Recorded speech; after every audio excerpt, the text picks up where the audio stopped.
She married the millionaire out of revenge. Then something nobody expected happened.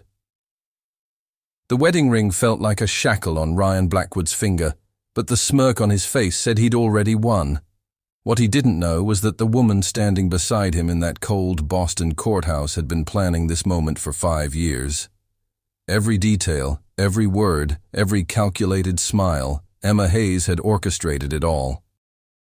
And in exactly 6 months, she would destroy him the same way he had destroyed her father. But here's the thing about revenge. Sometimes it becomes something neither person expects. If you've ever wondered whether love can bloom from the ashes of hatred, whether a person can truly change, or whether forgiveness is possible after unforgivable acts, then this story will show you that sometimes the most unexpected transformations happen when we least expect them. Before we dive deeper into this tale of betrayal, revenge, and ultimately redemption, if you enjoy stories that grip your heart and don't let go, make sure to hit that subscribe button, because what happens next will leave you questioning everything you thought you knew about second chances. Ryan Blackwood had everything a 35-year-old man could want: a Fortune 500 company, penthouses in 3 major cities, and a reputation for closing deals that left his competitors in ruins. He collected victories like trophies and women like accessories. So when his business partner Daniel Chen challenged him at an exclusive Boston gala, Ryan's competitive nature immediately flared to life. "You think you can conquer anything, don't you?" Daniel swirled his whiskey, studying his friend with calculating eyes. They stood on the rooftop terrace of the Mandarin Oriental, the Boston skyline glittering beneath them like scattered diamonds. "Name one thing I haven't conquered," Ryan replied, his confidence as smooth as the aged bourbon in his glass. Daniel's lips curved into a knowing smile. "How about a real challenge? Not another merger, not another model on your arm, something that would actually test you. I'm listening." Ryan leaned against the railing, his custom Armani suit catching the light from the party inside. $2 million says you can't do what I'm about to propose," Daniel said, his voice dropping to ensure privacy. "You have to marry someone completely outside your usual type, someone real. Someone who won't fall for your usual tricks." Ryan laughed, the sound sharp in the cool evening air. "That's your big challenge, please." "Not just marry her," Daniel continued, his eyes gleaming with mischief. "Stay married for 6 months. No affairs, no backdoors. A real marriage, at least on paper. And here's the kicker. I already have someone in mind." The competitive fire that had built Ryan's empire roared to life. "Who?" "Emma Hayes. She's a financial analyst at a small firm downtown. Brilliant mind, but..." Daniel paused deliberately. "Let's just say she doesn't fit the typical trophy wife mold you're used to." Ryan didn't even hesitate. $2 million wasn't about the money. He made that in a week. This was about winning, about proving once again that Ryan Blackwood never lost. "You're on." What Ryan didn't know, what he couldn't have known, was that Emma Hayes had been waiting for this moment. She'd planted seeds in Daniel's mind through careful manipulation, knowing exactly how to trigger this bet. She'd studied Ryan Blackwood for years, learned his patterns, his weaknesses, his arrogance. She knew he would accept the challenge because men like him always did. 3 days later, Ryan sat in the Contemporary Art Museum's cafe, a location Emma had suggested for their first meeting. He'd expected someone timid, perhaps desperate for attention from someone of his status. What he didn't expect was the woman who walked through the door with the confidence of someone who owned the place. Emma Hayes moved with purpose, her emerald eyes scanning the room until they locked onto his. She wasn't conventionally beautiful by the shallow standards Ryan usually applied, but there was something magnetic about her presence. Her auburn hair was pulled back in a simple style, her clothes professional but understated. She didn't try to impress him, and that alone caught him off guard. "Ryan Blackwood," she said, sitting down without waiting for an invitation. "The man who thinks everything has a price." He extended his hand, trying to regain control of the situation. And you must be Emma. Daniel spoke highly of your analytical skills. She looked at his hand for a moment before shaking it, her grip firm and brief. Let's skip the pleasantries. I know about the bet. Ryan's composure cracked slightly. He wasn't used to being caught off balance. I see Daniel has been talking. Daniel didn't have to tell me anything, Emma said, her voice steady as granite. Men like you are predictable. You see a challenge, you take it. You see something you can't have, you want it. The only question is whether you're smart enough to realize when you're being played. Excuse me. Ryan leaned forward, intrigued despite himself. Emma smiled, but it didn't reach her eyes. And I'm not some naive woman who's going to swoon over your wealth, Ryan. If we do this, and that's still an if, it's going to be on my terms. I have my own reasons for considering this arrangement, and they have nothing to do with your money or your supposed charm. Then why? Ryan asked, genuinely curious now. That's my business, Emma replied. Here's what you need to know. I'll agree to this marriage, but I maintain my independence. My job, my apartment, my life, they remain mine. We can play the happy couple when necessary, but don't expect me to be your accessory. Ryan studied her, trying to figure out her angle. Everyone had one. Most women would jump at the chance to live in my world. I'm not most women, Emma said simply. And that's exactly why your friend chose me for this bet, isn't it? Because I won't make it easy for you. She stood up, pulling a business card from her purse. Think about it. If you want to proceed, call me. But understand that I won't be manipulated, controlled, or bought. 6 months, clear boundaries, and then we go our separate ways. As she walked away, Ryan found himself more intrigued than he'd been in years. Emma Hayes was a puzzle, and Ryan Blackwood had never met a puzzle he couldn't solve. Their second meeting took place at a small Italian restaurant in the North End, far from the glittering towers of Boston's financial district where Ryan usually held court. Emma had chosen the location again, and Ryan was beginning to see a pattern. She was controlling the narrative, something that both frustrated and fascinated him. Tell me about yourself, Ryan said after they'd ordered. Daniel mentioned you're a financial analyst. I analyze risk, Emma said carefully. I look at numbers and patterns and determine whether something is worth the investment. And what's your analysis of this situation? Ryan asked, leaning back in his chair. Emma met his gaze directly. High risk, potentially high reward. The question is whether the reward justifies the risk. For me or for you? Both, she said. You risk your ego if you can't maintain this for 6 months. I risk my independence, my privacy, my own plans. Your own plans, Ryan repeated. You keep hinting at these mysterious reasons. Are you in some kind of trouble? Need help with something? Emma's laugh was sharp and brief. Not everyone needs saving, Ryan.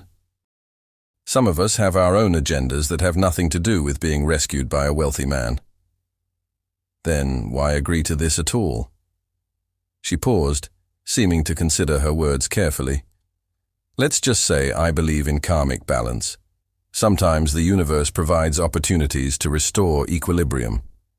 This might be one of those times. Ryan didn't understand what she meant, but something in her tone made him uneasy. Still, the challenge she presented was irresistible. So we're doing this. I have conditions, Emma said, pulling out a typed list. First, separate bedrooms. Second, I continue working and maintaining my own apartment. Third, no interference in my personal life. Fourth, we maintain appearances at necessary social functions but otherwise lead independent lives. Ryan read through the list, amused by her thoroughness. You've thought this through. I don't enter into any arrangement without understanding the terms, Emma replied. Do you agree? One addition, Ryan said. You have to actually try. No sabotaging the arrangement just to see me fail. Emma's smile was enigmatic. I wouldn't dream of it. I want you to experience every moment of these 6 months, Ryan. Every single moment. The wedding took place 2 weeks later in a sterile government building, witnessed only by Daniel and Emma's friend Sarah. Ryan had pushed for something grander, if only to maintain his image. But Emma had refused. "This isn't a real marriage," she'd said. "Let's not pretend otherwise." As they signed the papers, Ryan noticed Emma's hand trembling slightly. For the first time, he wondered if there was more to her story than she was revealing. But his curiosity was overwhelmed by his certainty that within a month, Emma would be seduced by his lifestyle, his charm, his world. They always were. The ride to Ryan's penthouse was silent. Emma stared out the window at the Boston skyline, her reflection ghost-like in the glass. Ryan watched her, trying to read her thoughts, but she'd become even more unreadable since the ceremony. "Welcome home," Ryan said as they entered his penthouse. The space was exactly what you'd expect from a billionaire. Floor-to-ceiling windows, minimalist furniture that cost more than most people's cars, and a view that made you feel like you owned the city. Emma walked through the space slowly, taking it in. "It's very you," she said finally. "Is that good or bad?" "It's an observation," she replied. "Where's my room?" Ryan showed her to the guest suite he'd prepared. It was luxurious by any standard, but Emma barely glanced at the designer furniture or the walk-in closet he'd had stocked with clothing in her size. "I won't be wearing those," she said, noticing the clothes. "They're just options," Ryan said, frustrated by her continued resistance. "No," Emma said firmly. "They're attempts at control. You think if I wear what you provide, live how you want, I'll become what you expect. But I told you, Ryan, I'm not here to be transformed into your ideal woman." "Then what are you here for?" Ryan asked, his patience wearing thin. Emma turned to face him fully, and for a moment he saw something raw in her eyes: pain, anger, determination. "To show you that not everything in this world can be bought, controlled, or conquered. Some things, Ryan, some people, have their own power. And over the next 6 months, you're going to learn what that means.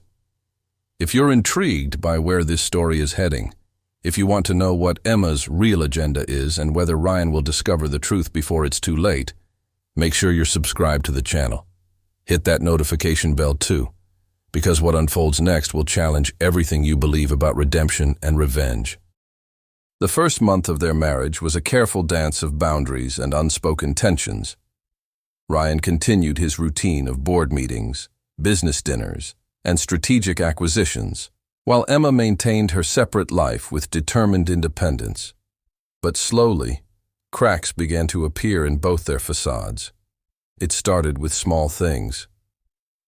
Ryan noticed Emma often worked late into the night, poring over financial documents that had nothing to do with her day job.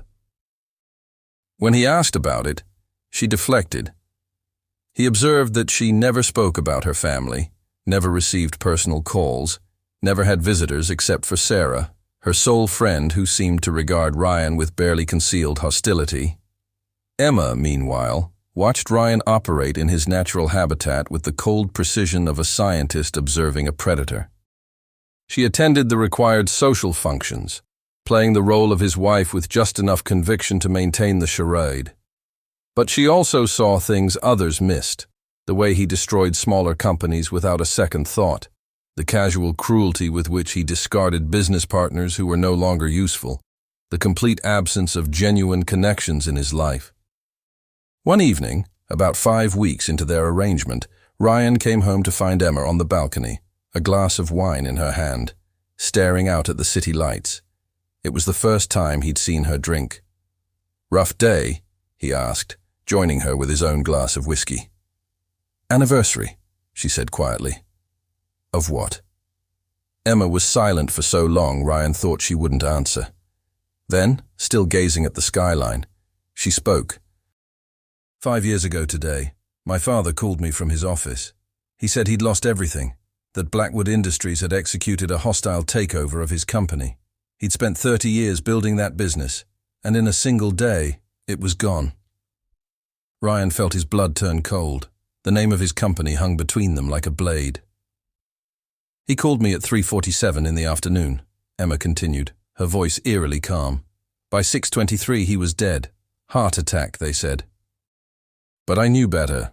You don't die from a heart attack at 52 unless your heart has been broken beyond repair. Ryan's mind raced, trying to remember. 5 years ago, there had been so many acquisitions, so many smaller companies absorbed or destroyed. Hayes Industries, the name surfaced from his memory like a ghost. A small financial firm that had stood in the way of a major merger. He'd crushed it without hesitation, without even knowing the owner's name. "Well, Emma," he started, but she raised her hand to stop him. "I'm not finished," she said, finally turning to look at him. "My mother fell apart after that. Depression, anxiety, medications that made her a shadow of herself. We lost our house, our savings, everything. I had to drop out of my MBA program to take care of her. She died 2 years later, never having recovered from losing him." The weight of her words pressed down on Ryan like a physical force. "Why didn't you tell me?" Emma laughed, but there was no humor in it. Would it have mattered? Would you have even remembered? Hayes Industries was just another Tuesday for you, wasn't it?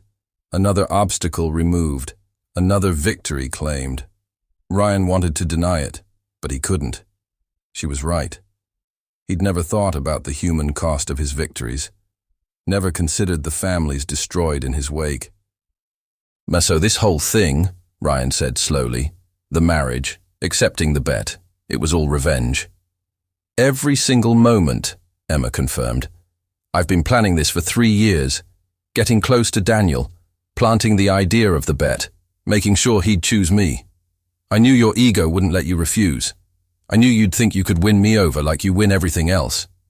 "And now what?" Ryan asked, his voice hollow. "You destroy me."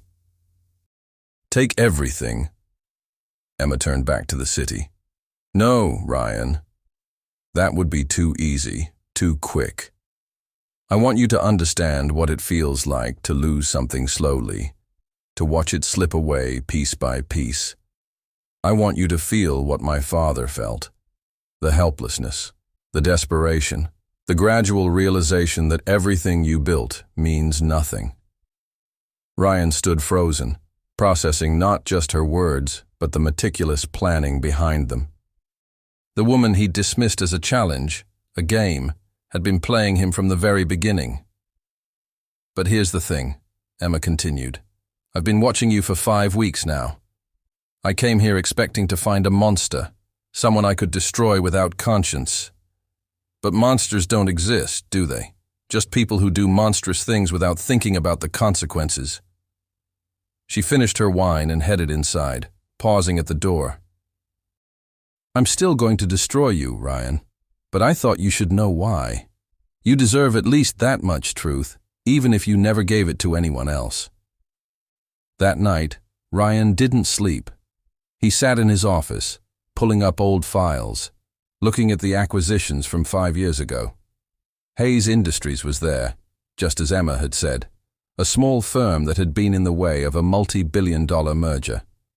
The documentation was clinical, emotionless. Numbers, projections, profit margins. Nothing about the man who'd built the company, nothing about his family, nothing about the lives destroyed. He found an old news article about Thomas Hayes' death, including a photo. The man looked kind, with Emma's same auburn hair and determined eyes. The obituary mentioned his wife Margaret and daughter Emma, described him as a devoted family man who'd built his business from nothing. For the first time in his life, Ryan Blackwood felt the full weight of his choices. The next morning, Emma expected Ryan to confront her, maybe even end the arrangement. Instead, she found him in the kitchen, making breakfast, something she'd never seen him do. "We need to talk," he said, placing a plate in front of her. "There's nothing to talk about," Emma replied. "The truth is out. We both know where we stand." "No," Ryan said firmly. "We need to talk about your father, about what I did. You deserve to tell me everything, and I need to hear it." Emma studied him suspiciously. "Why?" "So you can manipulate the situation. Find some angle to win." "Because for the first time in my life, I need to understand the damage I've caused," Ryan said, his voice raw. I need to know what I took from you." For the next 3 hours, Emma talked. She told him about her father, a man who'd started with nothing and built his company through integrity and hard work. She described their family dinners, where he'd discuss ethical business practices with the passion of a preacher.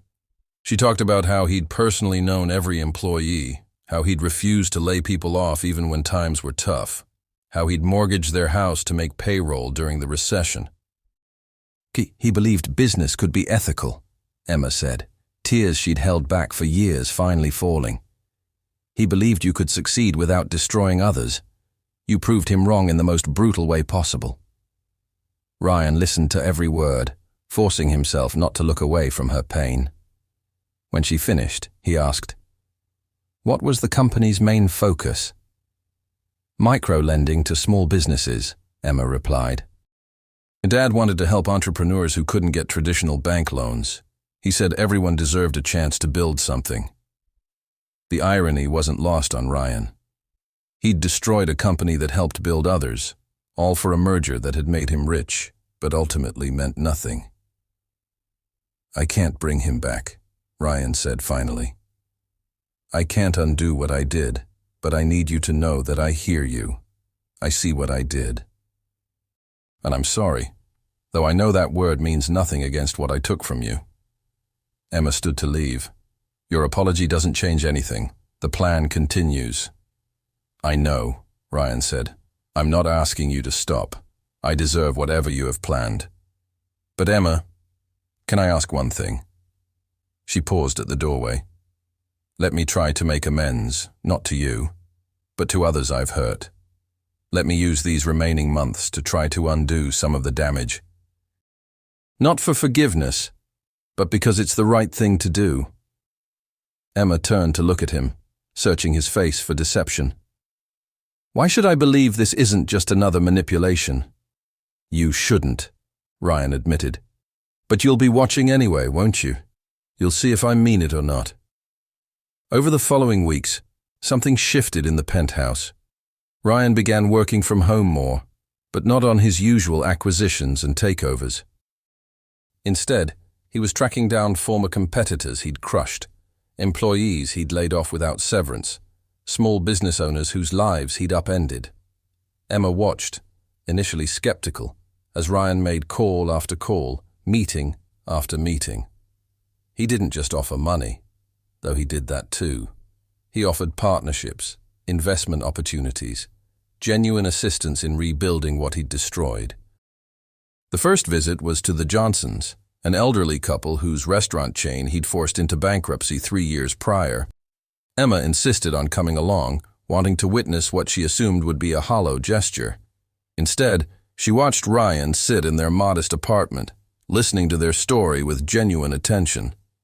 When Mr. Johnson broke down describing how they'd lost their retirement savings, Ryan didn't offer empty platitudes. He took responsibility, fully and completely. "I never thought about you," Ryan admitted to them. "You were just numbers on a spreadsheet, an obstacle to a deal. I was wrong, catastrophically wrong."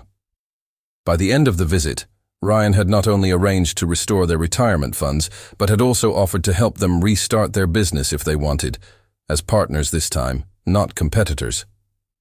As they left, Emma couldn't hide her surprise. That seemed genuine. "It was," Ryan said simply. "I've spent my entire life taking. Maybe it's time I learned to give back." But Emma's walls didn't come down easily. That night, she reminded him, "This doesn't change what you did to my father. It doesn't change my plan." "I know," Ryan replied. "I'm not doing this for you. I'm doing it because I finally understand that I've been empty my whole life. Taking and taking, but never building anything that mattered." As the weeks passed, the dynamic between them grew more complex. They still maintained separate rooms, separate lives in many ways. But there were moments, brief, unexpected, where something else emerged. It started with small conversations over morning coffee. Emma would share observations about the financial markets, and Ryan found himself genuinely interested in her insights. She had a brilliant mind, one that saw patterns and connections he'd missed. Ryan would talk about his attempts at restitution, the challenges of undoing years of damage. Emma offered advice, sometimes despite herself, on how to structure assistance programs that would actually help, rather than just assuage guilt. One evening, Ryan came home exhausted from a particularly difficult meeting with former employees he'd laid off. Emma found him on the couch, head in his hands. "That bad?" she asked, surprising herself by sitting down beside him. "I ruined their lives," Ryan said, his voice muffled. 60 people, laid off without warning, right before Christmas 4 years ago. One man's wife was undergoing cancer treatment. They lost their insurance. She died 6 months later. "And you never knew," Emma said. "It wasn't a question. I never asked. I never cared to know." Ryan looked up, his eyes red with unshed tears. "How did I become this person? When did I decide that winning was worth more than human lives?" Emma felt an unexpected twist in her chest. She'd wanted him to suffer, but watching his genuine anguish was different from what she'd imagined. "People change," she said carefully. "The question is whether they change in time to matter. Are you wondering if Ryan's transformation is real? If Emma's walls will ever come down?" Keep watching, because the most powerful part of this story is still to come. And if you're finding value in this tale of redemption and second chances, please subscribe to our channel. Your support means everything, and helps us bring more stories like this to life. 3 months into their marriage, the walls Emma had built began to show cracks, not because Ryan was wearing her down with charm or wealth. He'd stopped trying those tactics entirely. Instead, it was his genuine transformation that unsettled her carefully laid plans. She watched him work 18-hour days, not on deals that would make him richer, but on restructuring his entire business model. He was creating a foundation for businesses destroyed by corporate takeovers, funded by his personal wealth. He hired back employees he'd fired, with full back pay. He even began refusing acquisitions that would harm smaller companies. His board of directors was in revolt, but Ryan didn't care. "You're destroying everything you built," Emma told him one evening as he reviewed paperwork for another restitution payment. "Good," Ryan replied without looking up. "Everything I built was built on others. Destruction. It deserves to be destroyed." Emma felt the script she'd written for their story slipping away. She'd expected him to resist, to fight back, to try to manipulate his way out of consequences. Instead, he was accepting everything, even adding to his own punishment. That night, Emma couldn't sleep. She stood on the balcony, looking out at the city, when Ryan joined her. "Can't sleep either?" he asked. "I don't understand you," Emma admitted. "This isn't how it was supposed to go." "How was it supposed to go?" "You were supposed to be a monster," she said quietly. "It was supposed to be easy to hate you, easy to destroy you. You weren't supposed to have a conscience. You weren't supposed to change." Ryan was quiet for a moment. "Would you have preferred that?" Emma didn't answer, because she didn't know anymore. The man standing beside her bore little resemblance to the arrogant billionaire she'd married 3 months ago.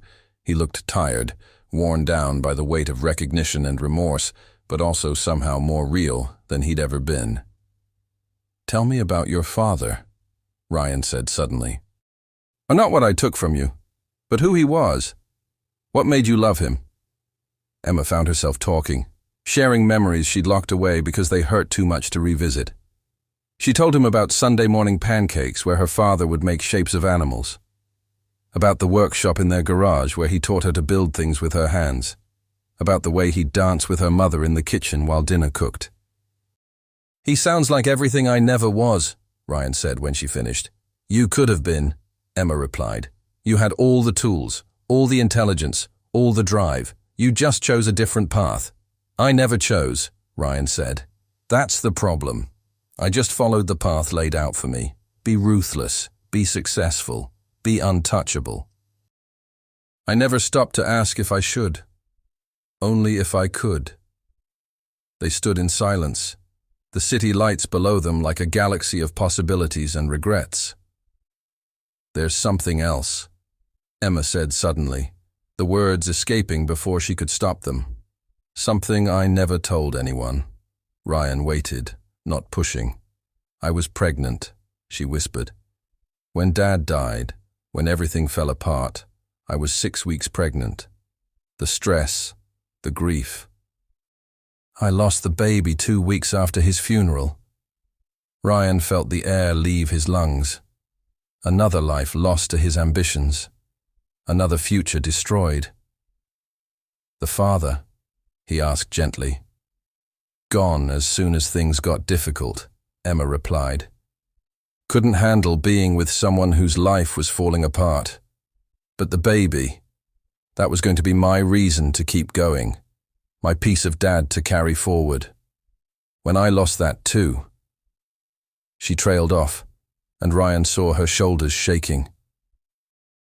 Without thinking, he pulled her into his arms. She stiffened at first, then collapsed against him, 5 years of grief pouring out in silent sobs.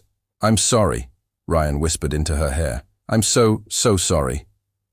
They stood like that for a long time, two broken people holding each other up against the weight of shared pain. The next morning, things were different. Not fixed, not healed, but different. Emma found Ryan in his office, but instead of his usual work, he was looking at a photo. "Your father," he said, showing her the picture he'd found online. "I wanted to see him as a person, not just a name in a file." Emma sat down across from him. "Why are you doing this? Really?" Ryan set the photo down carefully. "Because for 35 years, I've been asleep, going through motions, winning games that didn't matter, accumulating wealth that brought no joy. You woke me up, Emma, in the worst, most painful way possible, but you woke me up." "I didn't mean to," Emma said. "I meant to destroy you." "Maybe that's what I needed," Ryan replied. "Maybe I needed to be destroyed to finally become someone worth being." That afternoon, Ryan had a meeting scheduled with the Hendersons, another family whose business he'd destroyed. He was surprised when Emma appeared, dressed to go out. "I'm coming with you," she said. "You don't have to." "I want to," Emma interrupted. "If you're really changing, really trying to make amends, then maybe I need to see it. All of it." The meeting was in a small town 2 hours outside Boston.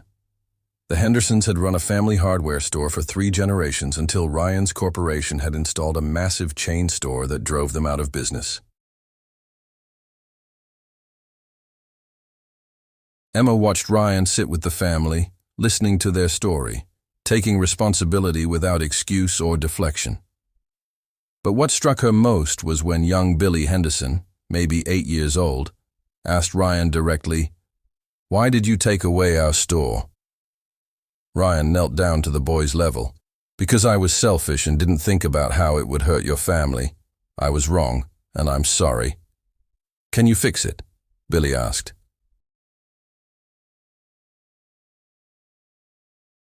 "I can't bring back exactly what was lost," Ryan said honestly. "But I can try to help build something new, if your parents will let me." On the drive back, Emma was quiet for a long time. Finally, she said, "You're different with children." "I never spent time around them before," Ryan admitted. "Never thought about having them. My life didn't have room for anything that vulnerable. And now," Ryan glanced at her.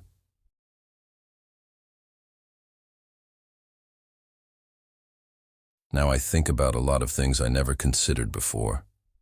Like what kind of father I'd be. What kind of legacy I'd want to leave beyond money and destroyed companies." Emma felt something shift inside her chest, a warmth she hadn't expected and wasn't sure she wanted.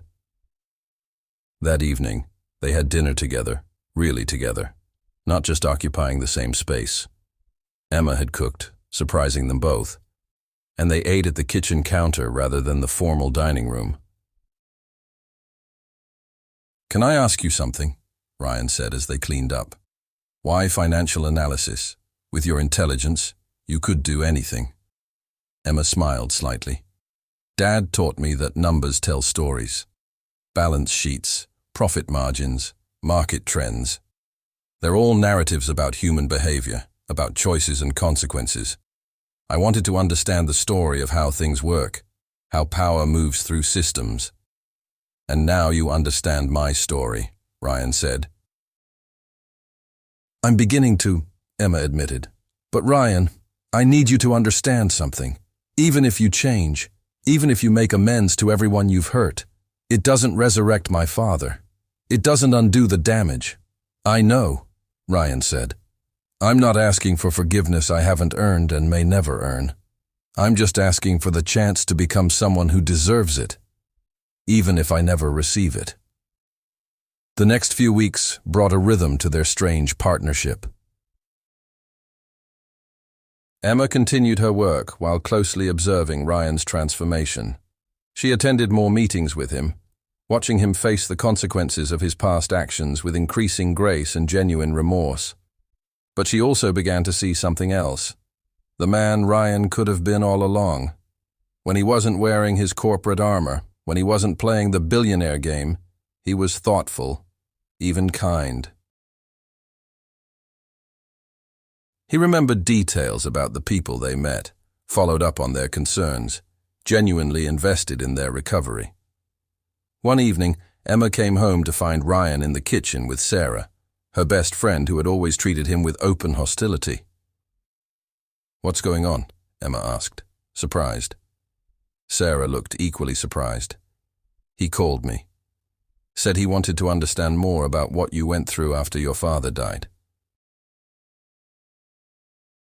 "I came to tell him off, but I convinced her to stay for coffee," Ryan finished.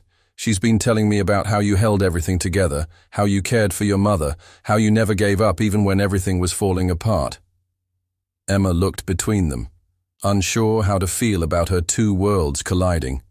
"I'll leave you two to talk," Sarah said, gathering her things. But before she left, she pulled Emma aside. "I came here ready to destroy him for you, but he's not what I expected. Be careful."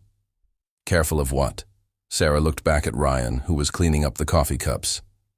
"Careful that your revenge doesn't turn into something else. The opposite of hate isn't love, it's indifference, and you're anything but indifferent to him now." After Sarah left, Emma found Ryan on the balcony, their usual spot for difficult conversations. "She doesn't trust me," Ryan said. "She's protective," Emma replied. "She saw what your actions did to me. She loves you. She's the only family I have left." Ryan turned to her. "Emma, can I tell you something?" She nodded. "These 3 months, this marriage that isn't really a marriage, it's the most real thing I've ever experienced. You've shown me who I really was, forced me to face it, and somehow in the process, I've started to discover who I could be." Emma felt her carefully maintained control wavering. "Ryan, I'm not asking for anything," he interrupted. "I'm just telling you the truth. You came into my life to destroy me, and instead, you've saved me from myself. I know the irony isn't lost on either of us." Emma didn't respond because she couldn't. The truth was, she felt it too. This unexpected connection, this gradual shift from revenge to something else entirely. But admitting it would mean betraying her father's memory, wouldn't it? That night, Emma lay awake thinking about her father. What would Thomas Hayes say about all of this? Would he want her to hold on to her anger forever? Or would he, the man who believed in second chances and ethical business, want her to consider the possibility of forgiveness? 4 months into their marriage, the lines Emma had drawn were increasingly blurred. She still maintained her separate bedroom, but more often than not, They ended their evenings talking on the balcony or in the living room, conversations that stretched long past midnight. Ryan's transformation was no longer just about making amends. He was restructuring his entire company, implementing ethical practices that his board called financial suicide, but which he insisted were moral necessities. He hired Emma as a consultant, genuinely valuing her insights on sustainable business models. "You're going to lose billions," Emma told him one evening as they reviewed his plans. "Good," Ryan replied. "Those billions were built on others' losses." "If I can't maintain wealth ethically, I don't deserve it." Working together, they discovered a natural partnership. Emma's analytical mind complemented Ryan's strategic thinking, but now both were guided by principles rather than pure profit. It was during one of these late-night work sessions that everything changed.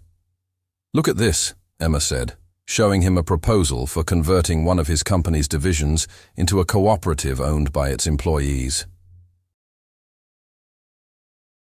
Ryan leaned over to see, and their proximity suddenly registered for both of them. Emma could smell his cologne, feel the warmth radiating from him. Their eyes met, and the air between them crackled with tension that had nothing to do with business. "Emma," Ryan said softly. "This isn't part of the plan," she whispered, but she didn't move away. "Plans change," Ryan replied, his hand reaching up to touch her face gently. The kiss that followed was soft, tentative, a question more than a statement. When they pulled apart, Emma's eyes were wide with confusion and something else, fear, perhaps, or hope. "I can't do this," she said, standing abruptly. "This isn't what was supposed to happen." "Emma, wait." But she was already heading to her room, leaving Ryan alone with the ghost of their kiss and the weight of possibilities neither had expected. The next morning, Emma was gone. She'd left a note. "I need time to think. Please don't contact me." Ryan wanted to chase after her, but he understood. Everything between them was complicated by their history, by pain and revenge, and unexpected feelings that defied logic. He threw himself into his work. Not the old work of destroying and acquiring, but the new work of building and restoring. But every accomplishment felt hollow without Emma there to share it. Sarah showed up 3 days later. "She's staying with me," she said without preamble. "And before you ask, no, I won't tell you more than that." "Is she okay?" Sarah studied him for a long moment. "You really care about her?" "More than I've ever cared about anything," Ryan admitted. "That's the problem," Sarah said.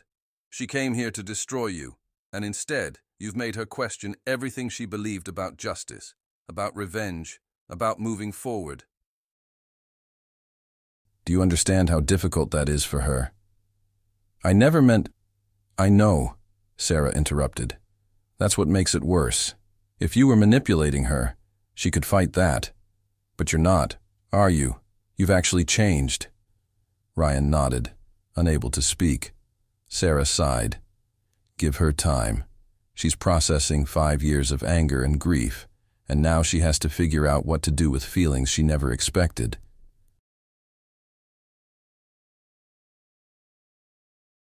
"But Ryan, understand this.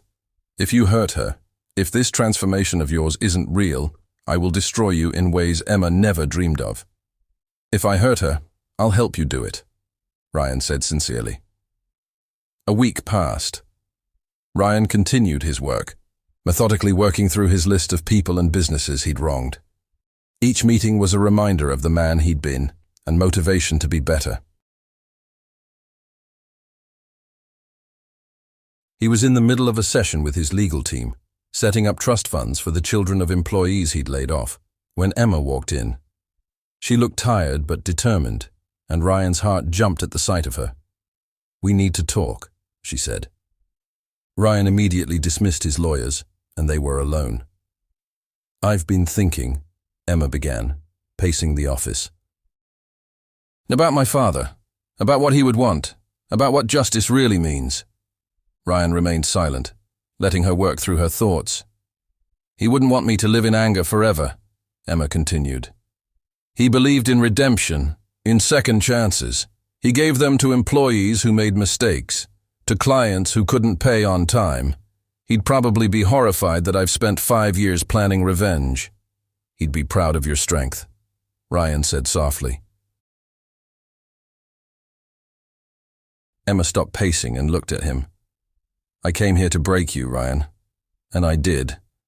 But somehow in breaking you, I broke myself too. All the walls I built, all the anger I held onto, it's exhausting. And then you had to go and actually change, actually become someone I could... She trailed off, unable or unwilling to finish the sentence. Someone you could what? Ryan prompted gently. Don't make me say it, Emma whispered. Ryan stood and moved toward her slowly, giving her every chance to back away. She didn't. Then I'll say it, he said. Emma Hayes, I fell in love with the woman who came to destroy me. I fell in love with your strength, your intelligence, your fierce sense of justice. I fell in love with the way you see through facades, the way you challenge me to be better, the way you've made me want to deserve you even though I know I never will. Tears ran down Emma's face. And this wasn't supposed to happen? The best things rarely are supposed to happen, Ryan said, gently wiping away her tears. Emma, I know I can't undo the past. I know I took something from you that can never be replaced. But maybe, just maybe, we can build something new from the wreckage. Something your father would have approved of. Emma looked up at him, seeing not the arrogant billionaire she'd married for revenge, but a man who'd been transformed by facing his failures. I don't know how to forgive you, she admitted. I'm not asking you to, Ryan replied. I'm asking you to consider moving forward, together, carrying the past but not being imprisoned by it. If you're feeling the emotional weight of this moment, if you're wondering whether love can truly bloom from such painful beginnings, you're not alone. This story is reaching its crucial turning point, and what happens next will determine whether redemption is truly possible. Make sure you're subscribed to see how this remarkable journey concludes. Emma stood there for a long moment, warring with herself. 5 years of anger and planning battled against 3 months of witnessing genuine change and feeling unexpected emotions. I need conditions, she finally said. Anything. First, we start over. Really start over. The revenge, the bet, all of it. We acknowledge it, but we don't let it define what comes next. Ryan nodded. Second, we continue the work of making amends. Together. Every person you hurt, every business you destroyed, we help rebuild. I wouldn't want it any other way. Third, Emma's voice softened. We go slow. I need time to trust this, to trust you, to trust myself. Ryan reached out and took her hands gently. Emma, I would wait forever if it meant a real chance with you. I'm not promising anything, Emma warned. I don't know if I can fully let go of the anger, if I can truly forgive. I'm not asking for promises, Ryan said. I'm just asking for the chance to earn your trust, day by day, choice by choice. Emma studied his face, searching for any sign of deception, any hint of the old Ryan who saw people as pawns. Instead, she saw only sincerity and a vulnerability she'd never expected from him. Okay, she said quietly. We try. The remaining 2 months of their 6-month arrangement took on a different character entirely. They were no longer adversaries locked in a game of revenge and survival. Instead, they were 2 damaged people trying to build something genuine from foundations of pain. Ryan officially moved Emma into the company as his chief ethics officer, a position that gave her real power to reshape how business was conducted. Together, They worked on transforming Blackwood Industries from a corporate predator into something unprecedented, a major corporation that prioritized people over profits. "You're going to face a shareholder revolt," Emma warned him, as they reviewed quarterly projections that showed significant decreases in profit margins. "Let them revolt," Ryan said. "I'd rather own a smaller piece of something worthwhile than an empire built on exploitation." But it wasn't all work. Slowly, carefully, they began to actually date. Real dates, not the performative appearances they'd made before. Ryan took Emma to small restaurants she loved. They went to museums, walked through parks, had picnics by the harbor. "You know," Emma said one afternoon as they sat by the water, "I spent so much time planning how to destroy you that I never actually planned what would come after." "Maybe that's better," Ryan suggested. "Plans can become prisons." "Maybe it's better to just see where life takes us." One evening, as their 5-month mark approached, Ryan asked Emma to come with him somewhere. He drove them to a modest neighborhood outside the city, stopping at a small community center. "What is this?" Emma asked. "Come see," Ryan said, leading her inside. The space was filled with people, families, and at the front, a plaque that made Emma gasp: "The Thomas Hayes Center for Entrepreneurial Ethics." "Ryan, what?" "It's an incubator for small businesses," Ryan explained, "funded entirely by my personal wealth, run by a board of people whose businesses were destroyed by corporate takeovers. They provide not just funding, but mentorship, ensuring that new businesses are built on ethical foundations." Emma saw several familiar faces in the crowd, people they'd visited over the past months, families Ryan had made amends to. "The first graduating class of entrepreneurs will launch their businesses next month," Ryan continued. 12 small companies that will prioritize their employees and communities over pure profit." "It's not enough, I know, but—" Emma silenced him with a kiss, surprising them both with its intensity. When they pulled apart, she was crying. "He would have loved this," she whispered. "My father would have absolutely loved this." "Then we did something right," Ryan said, holding her close. That night, back at the penthouse, they stood on the balcony where so many of their important conversations had taken place. "Our 6 months are almost up," Emma noted. "I know," Ryan said. "The bet ends in 2 weeks." "Daniel's going to be furious when he finds out the truth," Emma said with a slight smile. "That I played him to get to you." "He'll survive," Ryan said. "The question is, what happens with us when the 6 months end?" Emma turned to face him fully. "What do you want to happen?" "I want to marry you," Ryan said simply. "Really marry you. Not for a bet, not for revenge, not for any reason other than I love you and want to spend my life trying to be worthy of you." Emma's breath caught. "Ryan, I know it's fast. I know it's complicated. I know we have so much baggage between us. But Emma, this twisted, painful, unexpected journey we've taken, it's led us somewhere neither of us expected, and I don't want to lose that." "I need to tell you something," Emma said suddenly. "In these past few weeks, I've been seeing a therapist, working through the anger, the grief, everything." Ryan waited, uncertain where this was going. "She asked me a question that I couldn't answer at first," Emma continued. "She asked if I was holding on to my anger, because it was all I had left of my father, and I realized she was right. Letting go of the revenge felt like letting go of him." "Emma, but then I realized something else," she interrupted. "And my father wouldn't want to be remembered through anger. He'd want to be remembered through building, through creating, through second chances. And maybe, just maybe, choosing to move forward with you isn't betraying his memory. It's honoring the man he was." "What are you saying?" Emma took a deep breath. "I'm saying that somewhere in this insane situation, I fell in love with you too. Not the old you, But this version, the man who faces his mistakes, who genuinely wants to do better, who builds instead of destroys. Ryan pulled her into his arms, and they stood there, holding each other as the city lights sparkled below them. "So what do we do?" he asked into her hair. "We finish the 6 months," Emma said. "We settle the bet with Daniel, and then we start over. For real this time." A proper courtship, a real relationship, built on truth instead of deception.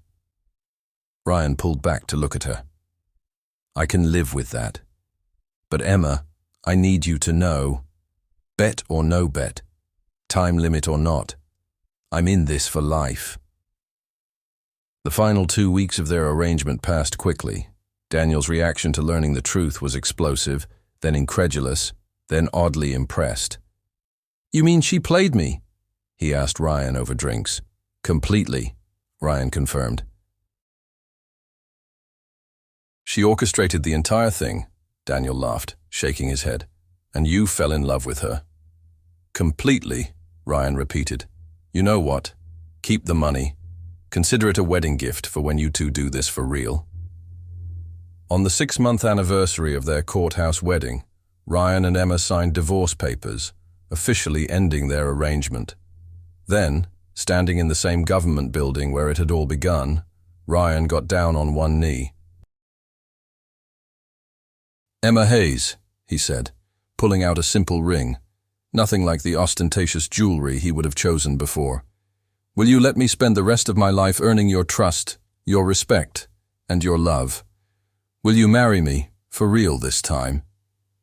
Emma looked at him, this man who had transformed from destroyer to builder, from taker to giver, from enemy to beloved. "Yes," she said simply, "but this time we do it right." 1 year later, they married again. Not in a courthouse, but in the community center named for Emma's father, surrounded by the families they'd helped rebuild, the entrepreneurs they'd supported, and the employees whose lives they'd changed for the better. Sarah stood as Emma's maid of honor, having long since accepted that Ryan's transformation was genuine. Even she had to admit that she'd never seen Emma happier. "Your father would be proud," Sarah whispered to Emma before she walked down the aisle. "I know," Emma replied, touching the locket she wore containing Thomas Hayes' photo. He always believed in second chances. As Emma walked toward Ryan, she saw not the arrogant billionaire who had destroyed her family, but the man who had helped her rebuild not just businesses but her faith in redemption. Their journey had begun with revenge and a bet, but it was ending with something neither had expected: genuine love and a partnership built on shared values. In his vows, Ryan said, "Emma, you entered my life as my greatest adversary and became my salvation. You showed me that true success isn't measured in acquisitions or wealth, but in the lives we lift up rather than tear down. I promise to spend every day proving that your father's belief in second chances wasn't misplaced." Emma's vows were equally moving. "Ryan, I came to destroy you, and instead found myself rebuilt alongside you. You faced your past with courage I didn't expect, and became someone I didn't think could exist. I promise to continue challenging you, supporting you, and building with you a life and legacy that honors both who we've been and who we're becoming." 6 months into their real marriage, Emma discovered she was pregnant. The news came as they were reviewing plans for the second Hayes Center location, and the timing felt like a gift from the universe. "Are you okay?" Ryan asked, finding her crying in the office after receiving the call from her doctor. "I'm pregnant," she whispered. Ryan's eyes widened, then filled with tears of his own. "Really?" Emma nodded, and he pulled her into his arms, both of them crying and laughing simultaneously. "I'm scared," Emma admitted, "after what happened before." "We'll be careful," Ryan promised. "We'll do everything right, And Emma, this child will know nothing but love and security. I promise you that. Their son was born healthy and perfect 9 months later. They named him Thomas, after Emma's father, ensuring that his legacy would live on in a new generation. He would have been an amazing grandfather, Emma said, holding baby Thomas while Ryan sat beside her in the hospital bed. He is, Ryan said. Through you, through the centers, through everything we've built, he's here. 5 years after that courthouse wedding that had started as a cold business arrangement, Ryan and Emma Blackwood stood before a gathering of over 200 small business owners whose companies had been saved or started through their initiatives. My wife likes to tell people she married me to destroy me, Ryan said, getting laughs from the crowd. What she doesn't tell them is that destruction was the greatest gift anyone ever gave me, because from those ashes, we built something real. Emma took the microphone. 5 years ago, I thought justice meant revenge. I thought the only way to honor my father's memory was to tear down the man who destroyed him. But I learned that real justice isn't about destruction. It's about transformation. It's about taking something broken and making it whole. It's about proving that people can change, that businesses can have hearts, that love can grow in the most unlikely places. Their story had become legendary in business circles, the corporate raider transformed by the woman who came for revenge and stayed for redemption. But for Ryan and Emma, it was simpler than that. They had found each other in the wreckage of their worst selves and built something beautiful from the pieces. That night, as they tucked Thomas into bed, their daughter Sarah, named for Emma's best friend, sleeping in her crib nearby, Ryan and Emma stood in the doorway watching their children sleep. Do you ever think about how different this could have been? Ryan asked quietly. Every day, Emma replied. If I hadn't planned that revenge, if you hadn't taken the bet, we'd never have found each other, Ryan finished. Strange how the worst intentions can lead to the best outcomes. Emma leaned against him. My therapist says that's because truth has a way of surfacing, regardless of our plans. We thought we were playing each other, but really we were finding ourselves. And each other, Ryan added, kissing the top of her head.